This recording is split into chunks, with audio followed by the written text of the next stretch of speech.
पिछले कुछ हफ्तों में मकबूजा जम्मू कश्मीर से मुतल्लिक हालात इतनी तेजी से बदले हैं कि वजीर आजम इमरान खान की बीजेपी और भारतीय वजीर आजम नरेंद्र मोदी से मुतल्लिक राय और मौकिफ में भी तब्दीली आ गई है। कुछ हफ्ते पहले तक यही इमरान खान थे जो समझते थे कि अगर नरेंद्र मोदी इंतखाबात जीत गए तो कश्मीर के मसले के लिए हल निकालना ज्यादा आसान हो जाएगा, इसके इम्कानात बढ़ जाएंगे। वजीर आजम इमरान खान ने कौम से अपने पहले खिताब में भारत को यह पेशकश की थी कि अगर भारत एक कदम आगे बढ़ाएगा तो पाकिस्तान 2 कदम आगे बढ़ेगा। पुलवामा हमले के बाद भी वजीर आजम ने भारतीय वजीर आजम को अमन का पैगाम देते हुए कहा कि 2 एटमी ताकतें किसी भी सूरत जंग की मुतामिल नहीं हो सकती। वो जंगज़दा माहौल में भी अमन और मुज़ाकरात की बात कर रहे थे। मेरा सवाल ये है हिंदुस्तान हुकूमत से कि क्या जो हथियार आपके पास हैं और हमारे पास हैं, क्या हम मिस कैलकुलेशन अफोर्ड कर सकते हैं? क्या हमें इस वक्त सोचना नहीं चाहिए कि ये अगर यहाँ से एस्केलेट होती है तो ये किधर जाएगी? ना मेरे कंट्रोल में होगी, ना नरेंद्र मोदी के कंट्रोल में होगी। इसलिए मैं फिर से आपको दावत देता हूँ, किसी किस्म का डायलॉग करना चाहते हैं दहशतगर्दी के ऊपर, हम तैयार हैं।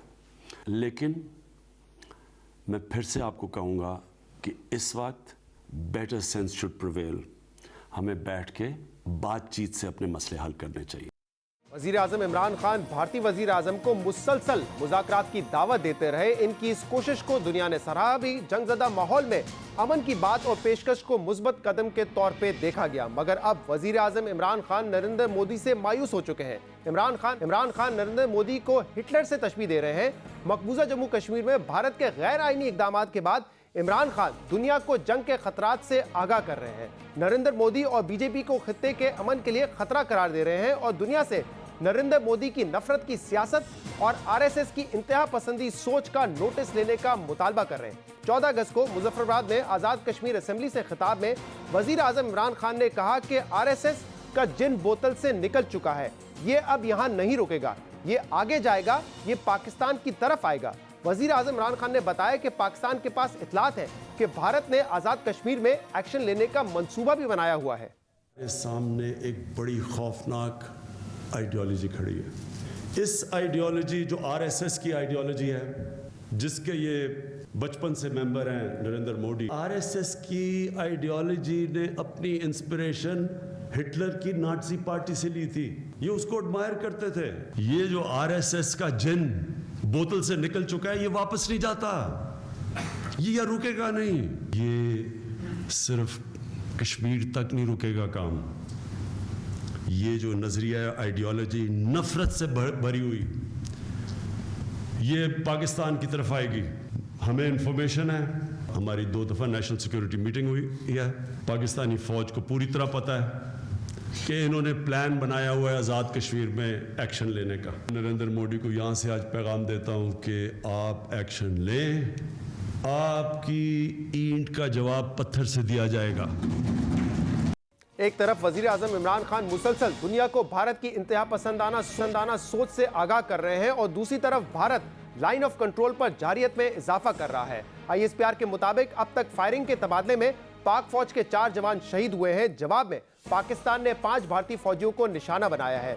भारत के जंगी जुनून को देखते हुए वजीर आजम बीजेपी की सोच और नजरिए को हिटलर के नाजी पार्टी से मिला रहे हैं, मगर अहम बात यह है कि बीजेपी और आरएसएस का ये नजरिया हफ्तों या महीनों पुराना नहीं है, बल्कि कई दिहाइयों पुराना है। इसके बावजूद वजीर आजम इमरान खान भारत को मुज़ाकरात की पेशकश करते रहे, मगर अब वजीर आजम इमरान खान के मौक़िफ़ में वाज़ेह तब्दीली आ चुकी है। इसलिए सवाल ये पैदा होता है कि क्या वजीर आजम ने नरेंद्र मोदी और बीजेपी से क्या ज़्यादा उम्मीदें लगा ली थी? इस हवाले से बात करेंगे। हमारे साथ मौजूद है दिफाई तज्ज़ियाकार लेफ्टिनेंट अमजद शोएब।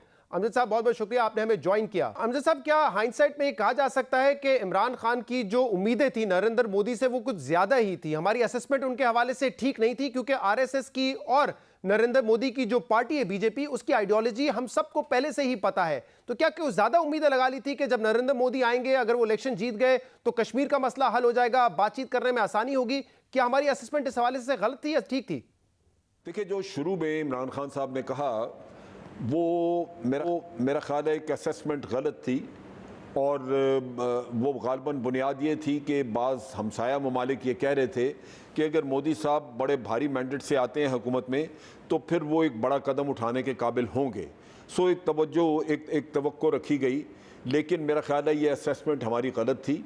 मोदी आरएसएस की पैदावार है, वहीं उसकी ग्रूमिंग हुई है और वो हकीकतन वायलेंस के अलावा वो कहीं और जा नहीं सकता, वायलेंस के अलावा कोई चीज़ सोच नहीं सकता। आप देखिए कि पिछले 5 साल जो उसके हुकूमत में थे उसमें LOC के ऊपर जितनी वायलेशंस हुई और जितना इंसानी जानों का नुकसान हुआ, ये उससे पहले पिछले अब जो 70 साल गुजरे या 65 साल गुजरे उनमें ये चीज़ ऐसे नहीं हुई थी। होती रहती हैं कभी वायलेशंस, लेकिन कभी कम कभी ज़्यादा। ये तो लगातार होती रही है 5 साल।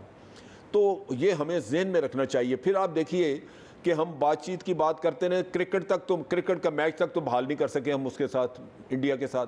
सो ये तवक्को करना कि मोदी साहब जो हैं वो कोई ऐसा काम करेंगे जिससे कि ताल्लुकात बेहतर होंगे या कश्मीर का मसला हल होगा, तो वो मेरा ख्याल है कि हमारी खाम ख्याली थी।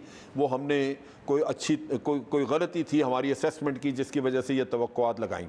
इमरान खान तो बार बार कह चुके हैं, उन्होंने ट्वीट में भी इस बात का जिक्र किया है कि जो आरएसएस की आइडियोलॉजी है, जब वो जिन बोतल से बाहर आ गया तो अब ये वापस नहीं जाएगा और उनको खदशा है कि आज़ाद कश्मीर पर भी हमला हो सकता है। इसी खदशे का इजहार आज शाह महमूद कुरैशी साहब ने भी किया है। DGI ISPR ने भी अपने प्रेस कॉन्फ्रेंस में कहा कि अगर ऐसा कोई भी कदम उठाया गया तो उसका भरपूर जवाब दिया जाएगा। हम ये भी देख रहे हैं कि इंडिया की तरफ से LOC पर जो जारियत है उसमें भी तेजी आई है और कल उनके जो डिफेंस मिनिस्टर राजनाथ सिंह है उनका भी एक बयान सामने आया जिसमें उन्होंने कहा है कि जो नो यूज पॉलिसी है न्यूक्लियर वेपन की, उसको अब तक तो हमने बरकरार रखा है, लेकिन आइंदा क्या पॉलिसी होगी उसका तयन हालात को देखते हुए किया जाएगा। ऐसे में पाकिस्तान का क्या रिस्पॉन्स होना चाहिए आपके ख्याल में? देखिए, मैं एक चीज़ आपको बताऊं, पाकिस्तान को हमेशा से ये पता था कि भारत मक्कारी कर रहा है। ये हमेशा से दुनिया को एक नैरेटिव ऐसा जिससे धोखा दे, वो एक नैरेटिव दिखावे का बना के रखा होता है। इन पे एतमाद नहीं किया जा सकता था। चुनाचे पाकिस्तान ने ये एज्यूम किया हमेशा कि भारत पहल करेगा, लिहाजा उसके लिए तैयारी आपने रखी। ये हमेशा से एक इनका मुंह में बगल में छुरी मुंह में राम राम का जो कहावत है वो इन्हीं के बारे में है। ये हमेशा आपको एक डाइवर्शनरी किस्म के टैक्टिस से डील करते हैं, एक झूठ बोलते हैं, वो सामने फसाद रखा होता है। हमें ये पता था और आज तकरीबन बात खुल के वाज़े हो गई। पाकिस्तान इस चीज़ के लिए तैयार और पाकिस्तान अल्लाह के फजल से अगर आप देखें तो हमारे पास सेकंड स्ट्राइक कैपेबिलिटी है, थर्ड स्ट्राइक कैपेबिलिटी है।